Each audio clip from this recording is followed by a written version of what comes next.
El Lleida Esportiu encara ja la setmana del partit de Copa contra el Betis i ho fa amb un regús agredolç de l'últim compromís de Lliga. Els blaus no van poder passar de l'empat a 0 davant del València Mestalla en un duel en què, novament, van tenir ocasions més que suficients per aconseguir la victòria. El vestidor admet que hi ha preocupació per la poca efectivitat de cara a porta, però també destaca que els números segueixen sent molt bons.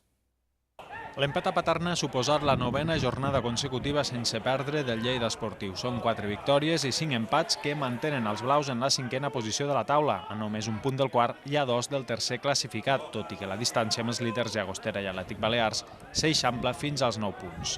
Del partit de dissabte contra el filial del València, els de Celigrat prefereixen quedar-se amb que continuen sent superiors al rival, generant bones ocasions de gol, i que el punt sumat serveix per allargar la ratxa d'imbatibilitat. A més, ya son 2 jornadas consecutivas deixant la propia portería a 0.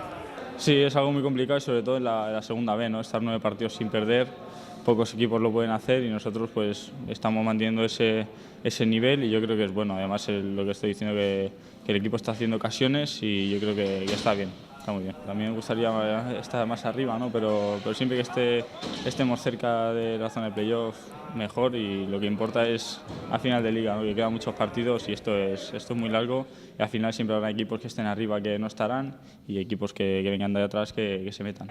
Tot i els molts aspectes positius que segueix demostrant el Lleida setmana a setmana, el vestidor sí que admet que comença a amoïnar-se pel fet de no aprofitar les nombroses ocasions de gol. A València, l'equip va fallar un penal a falta de pocs minuts, que al final va quedar compensada amb el que va aturar Pau Torres al temps de descompte.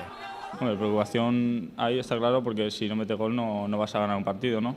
Pero yo creo que eso no es cuestión esto es cuestión de racha, ¿no? Igual que los delanteros, hay veces que están enrachados y meten goles, y ahora pues mira, la pelota no quiere entrar, da al larguero y sale, como el otro día 2 veces, y bueno, estamos en esa dinámica, ¿no? Que esperemos que cambie, y la que esperemos que no cambie es la de portería cero. Les baixes temperatures han alterat la rutina de l'equip, que aquest dilluns al matí s'ha tancat al vestidor per analitzar el partit de dissabte. La plantilla, però, canviarà el xip a partir de demà. I és que el divendres toca Copa contra el Betis i el Lleida vol guanyar. Está claro que vamos a plantar cara y si podemos ganar al Betis aquí o allí en su campo lo vamos a intentar hacer.